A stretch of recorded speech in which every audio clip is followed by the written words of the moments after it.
Hi, how you doing? This is Scott Erickson, Pulse Secure Technical Marketing, and today we're going to look through a few of our new features found in Pulse Workspace.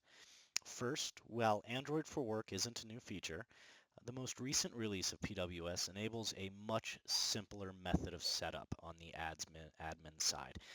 This allows the admin to configure AFW in a matter of seconds. If you've been through the initial integration process that Google produced, you will see how drastically simple the new configuration process has become. Next, we will take a look at SAML setup and SAML-based provisioning for PWS.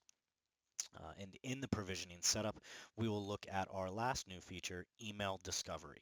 SAML-based provisioning allows end users to be fully self-serviced using the corporate standard for PCS login to authenticate for device provisioning, while email discovery allows end users to provision their device against a specific PWS domain with only knowing their corporate email address. This replaces any need for an admin supplied PIN code and removes the need for the end user to know the exact FQDN of the PWS domain.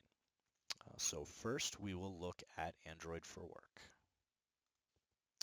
So in the Android for Work setup, we will come into the Android for Work settings.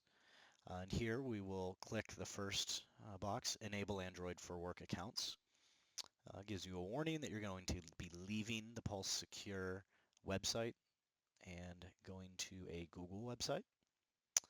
All right, so let's go ahead and sign in and get started. Accept, confirm,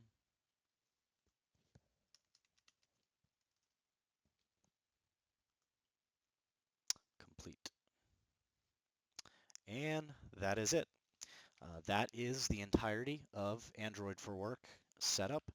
Next, you obviously have to add applications, approve those applications, but there is no more configuration as far as domain verification, linking that verified domain to the console. You saw that all that was required was a single Gmail account in order to link our PWS domain to a Google for Work account. Next, what we're going to look at is the SAML setup. If we look first, we have a couple settings inside the PWS console that are required. First, enable single sign-on with SAML. Enable single sign-on with SAML. Turn that on to yes. And then next, we have some workspace properties that need to be configured. Here, the SAML identity provider, we have a appliance that is linked. So the appliance registration needs to be completed. And then from there, you also need to then use the metadata files. Here we already have this one set up, and there are deployment guides that walk through this setup in detail. It typically takes about 30 minutes, but it is relatively easy once it is set up. So when we first open up the Pulse Secure client, the user is presented with a input for either a corporate email or a URL. If they want to use email discovery, if that is set up for the domain, the end users will use their corporate email here to link to the PWS domain. Our domain today being pulse-tme.pulse1.net. If email discovery is not turned on, then they can here input that specific URL and follow the same process. SAML provisioning will work in both situations, but it's up to the admin to enable email discovery to be used.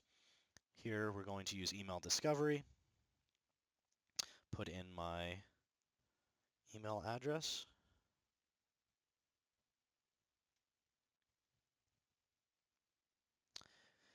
It is now connecting to the PCS appliance that we have configured for the SAML provisioning. So here we are looking at this PCS appliance.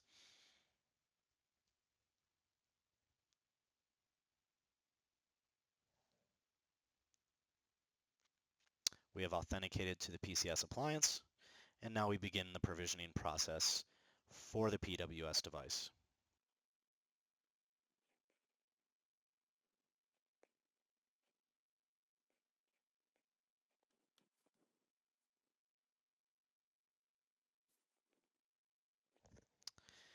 And now the setup is complete. Hit close, and the device is fully provisioned. Both the VPN profile and the Android for Work profile has been provisioned. Thank you, and feel free to visit pulsesecure.net for more information.